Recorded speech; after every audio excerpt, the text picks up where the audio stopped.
Ladies and gentlemen, we are here again. Welcome to the Deliberate Dropout. It has been a crazy week. Mike White threw for 400 yards on the Jets. We had a crazy week in football, but other than that, and then he got hurt. And then he got hurt. That's such Jets luck. Terrible Jets luck. Dude, that's why I want to get out the state. COVID hit. I had to work remotely. I can't even switch teams, so I'm kind of screwed. But anyway, we got a fun topic today. The job hunt for experienced professionals. The day-to-day professional. We're not looking for entry-level, pitching to entry-level. We want to talk about, I got experience. I got everything I need. How do the day-to-day professional, how do they go and make that leap of faith? And in this competitive market, you can't just send a resume and spray and pray. That ain't going to work, fam. Kick it off, bro. Oh man, I'm fun. You set me up with two awesome topics. We're gonna break them up. Let's dive into this second one you introduced first, because it's a fun one. Entirely different ball game when you're looking for your second job than your first one. You've got a little bit of credibility going. You've got a little bit of experience. Hopefully you actually had some type of useful results. If you didn't succeed in your first job, and what I mean by succeed is you didn't go hustle, you didn't try hard, you don't have results, then you're back at square one. Don't even just disqualify yourself. You need to go back and you need to put in the effort to be in a spot where you have momentum. So I'm going to throw that caveat out there that this is for people who actually gave it all they had in their first job and they have something useful as a springboard. So if that's you're looking for your next job, here's some tips. Number one, you better have some type of identity about you. And what I mean by that is your experience, your prior experience should have been validating about what it is you want to do next. Either I'm parlaying the experience I have to go pursue the same thing, but deeper. So like I know in your example, you're like, I have a ton of early sales experience. I want to come in as the next level salesperson. Okay, great. That is what I would say is like, that's an accessible opportunity for you because you have directly relevant experience. I think there's another type of professional though, is I gave it all I had in my first job. I know now that I don't want to pursue the same type of thing. I want to move laterally, but I don't want to start back at the bottom. Totally possible. What you need to do is you need to get very clear about that identity. I think the more that you can be specific about the types of things you want, so the types of roles, the job titles, the day-to-day skills, that's going to serve you well, regardless of whether you want to continue down the same path, you want to take a somewhat lateral move in your career. Get specific about who you are, what skills and experiences you have that are directly transferable. And more than this, get specific about what you don't want to. You're a little bit more mature. You have some context about the professional setting. You don't have to put yourself in a position where you are taking breadcrumbs. Like you're just going to get whatever you got. Like if you did it right in your first job, that should give you more options, which should give you leverage to say no to jobs that aren't really things that you're excited about. And this is a third one. So I honestly, I wish I would have done this earlier in my career. I just didn't know enough. I wish I would have been doing this in my early 20s.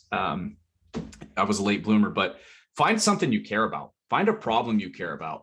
Like you're hitting your stride. If you're a couple years into your career and you've got awesome momentum, give yourself the opportunity to go work on a problem that you care about. So in an industry or market that you're naturally curious about, or a company that's building tech that you think is world changing or revolutionary, or just a really cool team that's solving a problem you care about. Do those three things and then build your hunting list. So don't just go to the jobs board and I'm going to apply to every job that says 2+ years experience, but be very critical, go through a higher level of scrutiny than when you were just starting on the job market. Build a hunting list. And don't just blast out applications. Go build relationships with people in those companies. And I think that it's even more critical for that higher level person. Your credibility matters more than it did as an entry level person. Get introductions to people at that company if you can. That's going to be probably one of your most surefire ways to do it.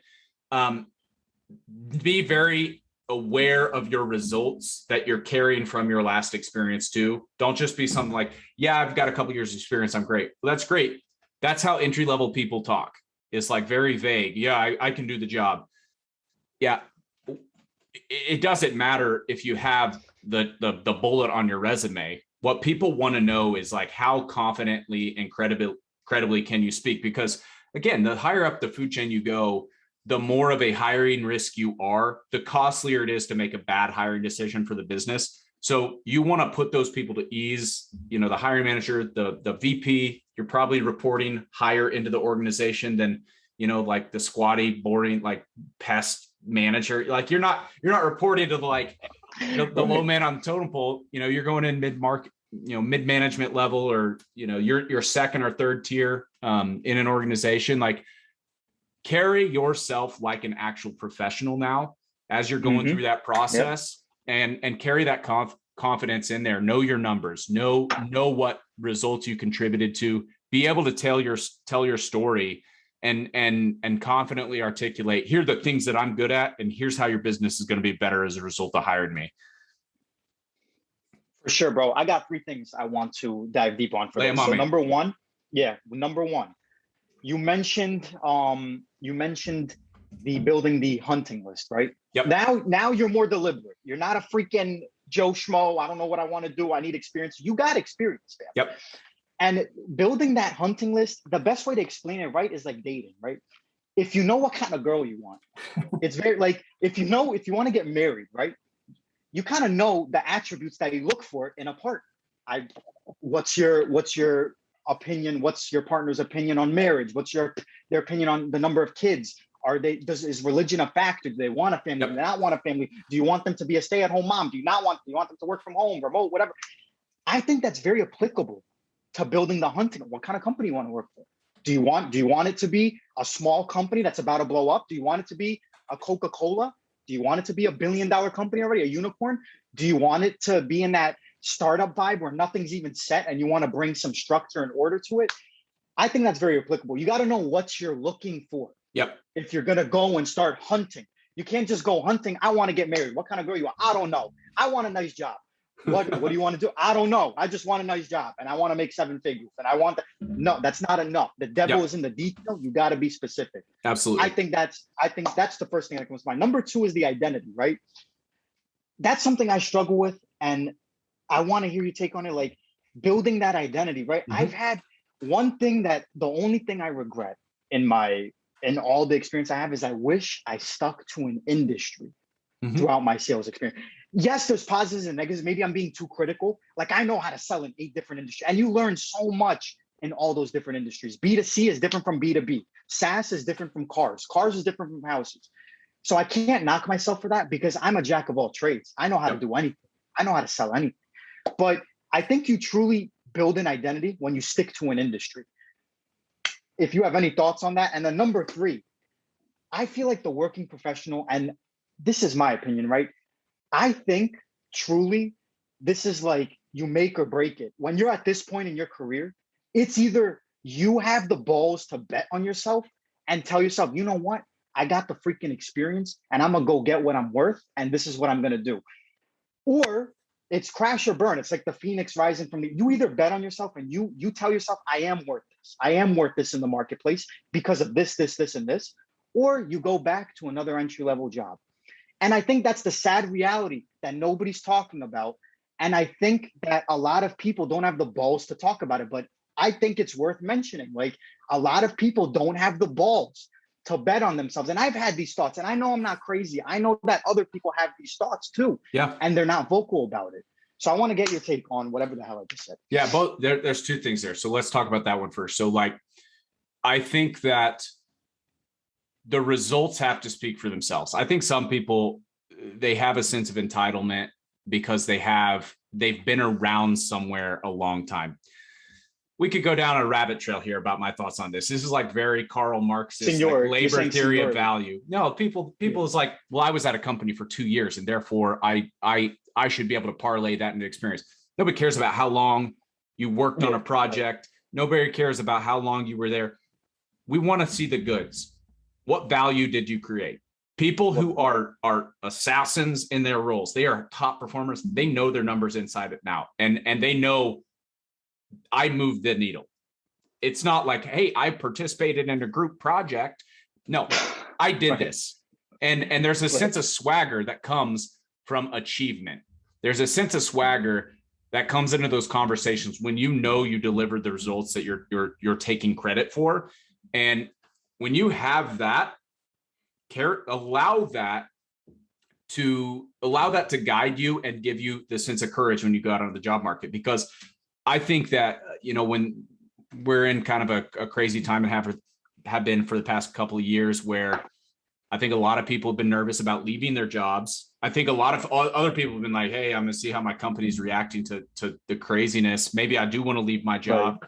Right. Maybe I want to go remote because the world's been going remote. My company didn't go remote. Whatever the case, there's hesitation from some people about wanting to leave. And especially if you're like doing well already, it's like, maybe I hate my job, but I don't want to leave because I've got these bronze handcuffs on, these copper handcuffs. Like, I'm doing just well enough that I don't know if I can command this same thing somewhere else. And that's a tough spot to be in, but you've got to focus on the value. You got to focus on the value that you've created. And if you've created value, your best effort is you've got to figure out how to articulate that. Don't be scared. Like, the worst thing, especially if you still got a job, like the worst thing that you can get told is no. You still got a job, you still got an income. Maybe you don't love it, but like, go out there with swagger, communicate your value to the world.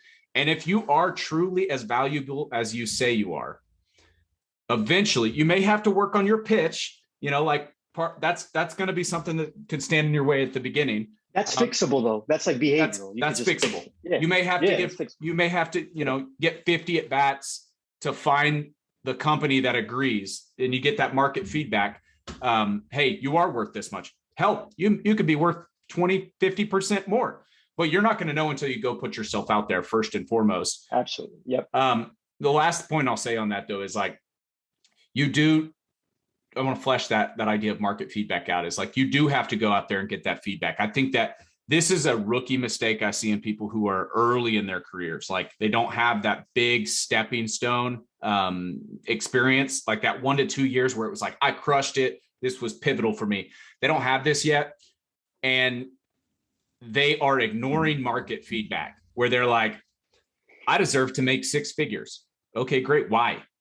Why? And they apply to jobs and they're getting rejected, and they apply to jobs, they're getting rejected. And they're not listening to that market feedback. The market's going to tell you whether you're worth what you think you are. You got to listen to it. Yep. And that means either, hey, it could mean, hey, adapt my pitch. It could mean, go get some more skills, go get a more useful experience, go build a better portfolio of people who can vouch on your behalf. But like, you've got to listen to the market feedback on the job hunt. You're not getting rejected because people are exploiting you or people are mean. You're getting rejected because you're not listening to market feedback. You're not responding and adjusting your pitch and like proving to the market that you command what you want out of it. That's how you got to go about the job market. So you brought up another point. I'm going to keep rolling on this. You brought up another point. Yeah, that's cool. About the identity. So how do you find the identity? So I'm going to say, don't beat yourself up so much over the idea of changing markets.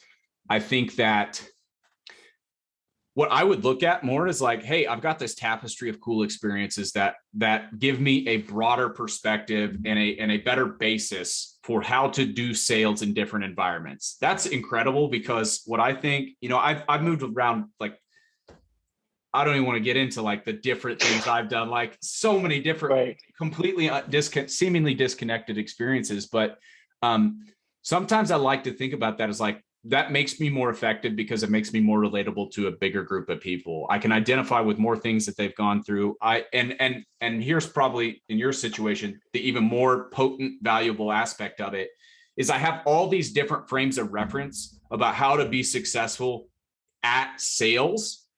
Sales has not changed. Like, people don't change.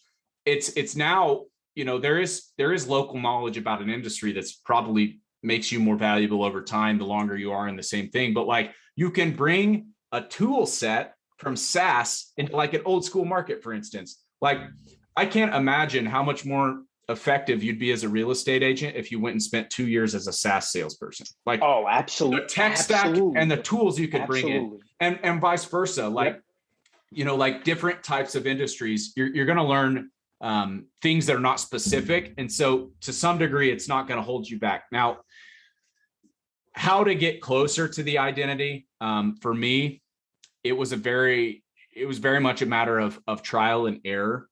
It was trying things and trying to keep a pretty close pulse on things I didn't enjoy. And what I mean by that is like the things that after I mastered them to a point where I wasn't just not enjoying them because I wasn't good at them, but I would master them to the point where it's like, I'm competent, I'm good at this, and I'm bored with it. And it's not the thing that like, this is a part I wish I never had to do this anymore. Taking note of those aspects and the nuances of your day-to-day life that you don't enjoy, that can help you figure out, it can help you calibrate more of like, what are the actual things I want to be doing? For me, it wasn't just job specific. It was also like within an organization, and also like, what type of problem are we solving? Who's our end customer? I like to work with young adults because I feel like I'm forever trying to share with 17-year-old me, like all of the shit I could have done better. Like I got this chip on my shoulder. It's like, I would be 10 times more successful if I could be 17 again and go start over. And so for me, like product market role fit for me is like working with people who are at that point in their life where they still have all the piss and vinegar, where they're like, I could do anything and I don't have to listen to anybody that tells me to do, like that type of person. I want to go help that person. I want to knock some sense into them and be like, listen, first of all, your ambition is well placed. Like, go hustle. You can accomplish anything you want, but like, don't just flip the bird to everybody who's trying to give you advice, because you could, like, you're going to have a much better time if you don't step on all the rakes. You can access some shortcuts. You can get much farther ahead if you're willing to take some advice. You don't have to listen to everybody, but you gotta critically think about the options ahead of you and choose to navigate that, versus just like, one, being a rebel without a cause, two, choosing to go it on your own for the sake of novelty. And so again, this took me years in my career, and even kind of progressing through different companies where there was like a political hierarchy and different things too, for me to realize is like, hey, this is actually what I love to do, is to work in the career space with people who are trying to navigate it, because I was like the problem child, if you will. And so that was a revelation for me in terms of my identity about the types of work that I wanted to be doing. I knew I wanted to be in somewhat of a coaching capacity, somewhat of a capacity where I could have a direct impact on other people. I knew that I knew through several years of being more of a just pure operator, like I'm working in the business and on the business, but I'm not having a ton of like interactions with customers. I knew that it's like, I got to be face to face with people every day.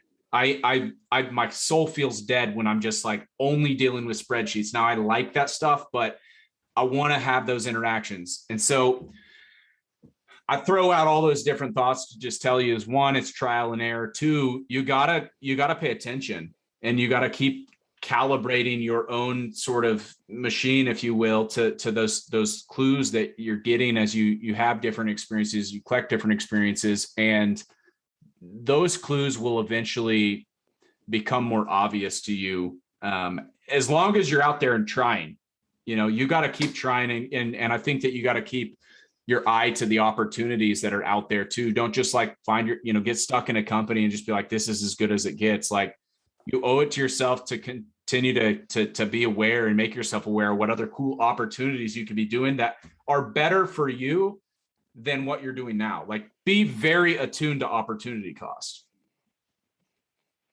For sure.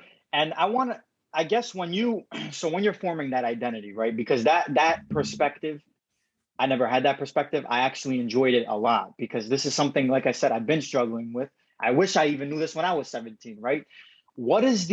So would you say then your identity, the first thing, it's almost like you got to know the purpose, and it's almost like an emotion, like, right? And then you justify it with the industry and what work you're doing and what company. Like, is that fair to say, or am I completely off the mark here? Like, is it an emotion first, like serving or something? And then once you identify that emotion, and once you identify like what's really, like, for example, in your case, you're like, I just want to help 17-year-olds out. Why? Because I was a freaking, like you said, I was a rebel child. I wish I knew this and I would have been 10 times more successful. That's the purpose. Yeah.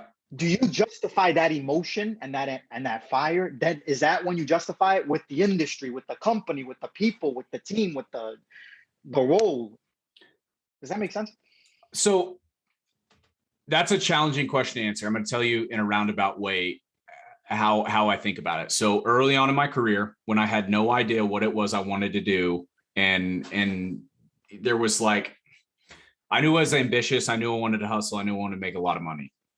And like, I valued competence. I valued being good at things. I valued being put in situations where I was challenged and forced to grow. And yep. I had a cool opportunity to go kind of check all those boxes. And at the time, there wasn't really anything compelling about what the business I was in was doing. That was like, I wake up every day and I get excited about building accounting software. But right. That said, there was a deeply personal connection to it that I had to sort of like endow this experience with this meaning that wasn't obvious. So for instance, our customers were small business owners. We were building accounting software and bookkeeping services to help these small business owners improve their businesses, become more profitable, have less of a headache so they can spend more time with their kids, so they could grow their businesses, so they can reduce the likelihood that they fail and go bankrupt. Well, my dad's a small business owner. My grandpa's a small business owner. My grandpa's business, which was like thriving, successful business, it closed as a result of bankruptcy. And I didn't go into this experience like, I'm very passionate about this, but I was in a circumstance where there was a company doing something that was cool enough and afforded me enough things that would check the boxes for me that it was exciting. And along the lines, there was a founder who like, this was his thing. And I got to be in close proximity to him. But along the lines of that experience, I kind of sought out more meaning from the role. And so it's like, this isn't the thing that I want to do for the rest of my life. But if I can find a way to manufacture meaning so that everything I'm doing on a day-to-day basis seems 10 times more important than it does right now, that's going to enable me to be, one, more effective. Two, it's going to make me care more. And caring is going to be the thing that gets me excited. And right now, I don't have an absolute clue about what it is that gets me fired up naturally. So if I can attach myself to somebody else's purpose, to this person who has a vision, and I can do that for the next few years while I try different things, I put on different hats and see if that fits. If I can do that for long enough, then eventually I've got to figure it out. Or I'll at least, I'll get to a point where I'm tired of this and I can go try something else. But that felt like a better way to navigate than to just feel aimless, or to feel like, to put myself in a position where it's like, I'm a victim of my circumstances. I don't know what I want to do. And therefore I'm going to let that become a cause of anxiety. Instead, it was like, how do I turn this into a sense of power for myself? And it's like, sometimes you got to manufacture meaning from your environment. And so that's what I did.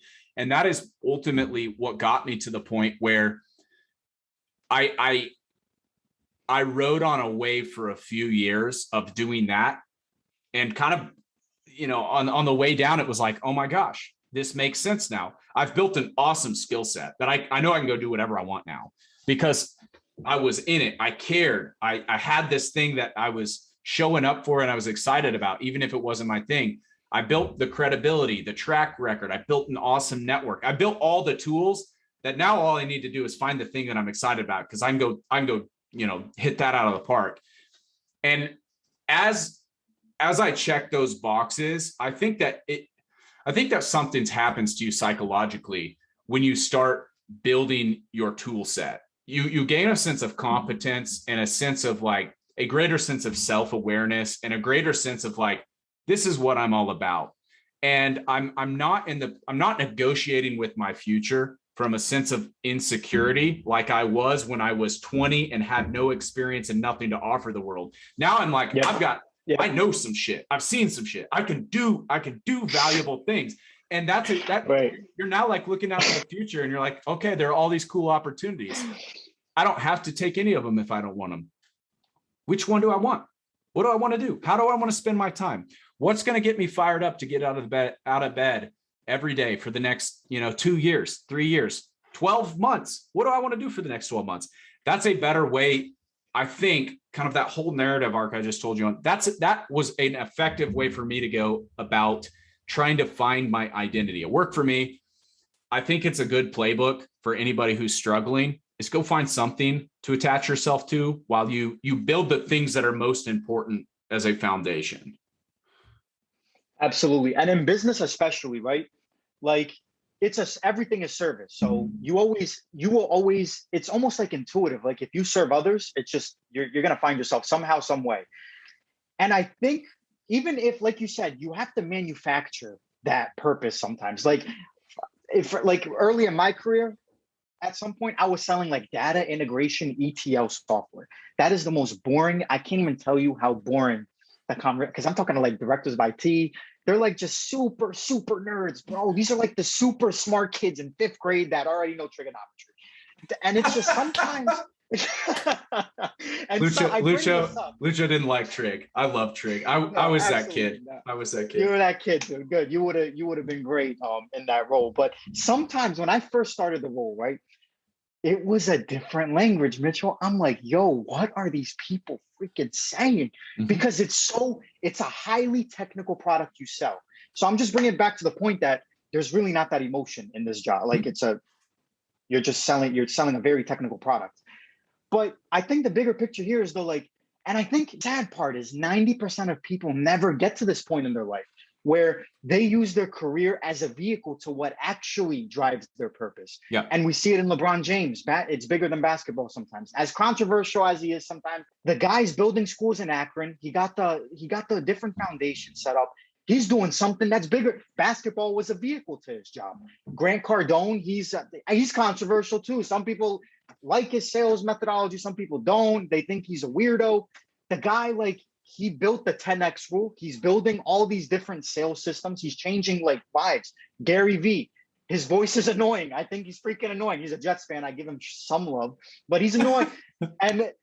But the thing is, if you read his story, the guy was stocking wine shelves for his father in a New Jersey winery. Like he did that for 15 years. And now he's like freaking doing all this great. So what I'm trying to say is your identity, necessarily the vehicle you use to get to your actual identity. I think 90% of people never even get that far. They figure out their identity in the career. Yes, like you mentioned, they sell software, they sell whatever it may be. They're changing lives, helping others with their career. I think it's so hard though to use that as a vehicle to get to the actual, let me build schools, let me build this, let me build, like, does that make sense? Like, and I think it's sad because a lot of people don't get there. And I hope I get there one day. I don't know if I will, but to me, I think that's what life is. That's what drives me, bro. It's like, can I ever get there? And it's a scary thought. It's a scary thought. You got me fired up now. I was already fired up before you even flipped record on and told me what we were going to talk about today. But now I'm fired up because here's my take on this. I was this person when I was growing up. I was somebody who became absolutely enamored and drew my identity from the organizations and clubs and things that I was doing. And as a young person who doesn't know who you are, you don't know what you believe, like sometimes that's what you have to do. Like you got to go try on, you're at the tailor constantly. You're trying on different suits. You're seeing what fits. You're having, making some alterations. But I think this world of opting, defaulting to a certain path, you go to school, you go to college, you come out of college and you get on the assembly line and into a career in a corporation, and like whatever job you get in, that's what you are. You become that thing. Exactly. I think it's so harmful. I think that it is almost structured in a way where everything is working against you to to stop you from going and doing the critical thinking and the hard work of like breaking out of the shell of here's what I do, therefore this is what I am. This is who I am. Here's who I could become. I think it's tough to do that. And I don't want to sound like a big conspiracy theorist, like this is like an actual plot against people's individuality. Maybe it is, but at the end of the day, I think that that aside, like it's on every single individual. It's on you to go do that and to find a way to step outside of your current circumstances and the current, pool of opportunities and things you can access today, and say, hey, who do I want to become? What am I capable of? What do I want to be known for? How do I want to spend my time? What's important to me? How am I going to spend my resources? And if you're not asking those questions, those are all hard questions. They're not easy. There's not easy answers. But I think because those are hard questions, sometimes, people don't want to answer them. And I think it's much easier to say, hey, you know what? I am the IT director at so-and-so company. And that's who I am. Like I think safety. And again, this is a big part of the culture we live in too. And it's a problem that I'm aware of. And when I catch myself doing this, I try to, slap myself on the hand and remind myself, like when you meet people for the first time, you say, hey, what do you do for work? Where'd you go to school? You have the same boring conversation as if our identities are so like what you do for work and where you studied. That's the most important metrics of your identity. It's not like, hey, what's an idea you're thinking about right now? What's a cool book you're reading? Like, what's something that's going on in your life that you're having a struggle with? Like, we should be having deeper conversations than that. That would be a useful approach to help people, but right now there's so much resistance kind of built into our day-to-day lives that keeps us from, unless we're intentional about it, it keeps us from asking those kind of questions. Bring it back to the point of this podcast too, is like, don't put yourself in that situation. Don't set yourself up for that absolutely boring life where you're just like, absolutely, who are you? I'm a college dropout. I'm a college student. My whole identity is absorbed by this one thing that happened to me, or this set of circumstances that I put myself in. Don't do that. Choose to have a much more exciting life because that's what you want. Like it's not going to happen for you though. Like you've got to go set out and actively seek to forge that identity rather than allowing your identity to be forged by the circumstances and opportunities that you happen to fall into. Yeah. And to that point, I think, just to be clear, I think it is important that you focus enough to build that identity in your career or whatever, but it's simply as a vehicle to get to the actual, like, damn, I'm changing lives. Like I'm about to freaking change the world. Yeah. So it does require focus, but like I said, what if LeBron, like using it as a vehicle and only as a vehicle? That's all I want to say. But what else? We also wanted to dive into, I don't know if you want to do it on this episode, about finding remote work, working in an office. Maybe we would end on a lighter note. Any final thoughts on that? Or you want to dive into something else? Or you want to let's punt that to the next episode here. If you're listening out there, thank you for tuning into this what turned into Rabbit Trail. I got a spoiler alert, throw this in to the end of the episode. Lucho and I decided today, we had a lot of topics we wanted to cover. We decided it'd be fun today to just spin the roulette wheel. I told him, hey, set up the episode. Don't tell me what it is. Throw it out there. We're going to just riff on it. I hope you enjoyed this episode. We're going to kick it back real soon, probably immediately after this. And we're going to talk a little bit more about remote work. If you're still listening, tune into this next episode, leave us a review. We'll be back again soon.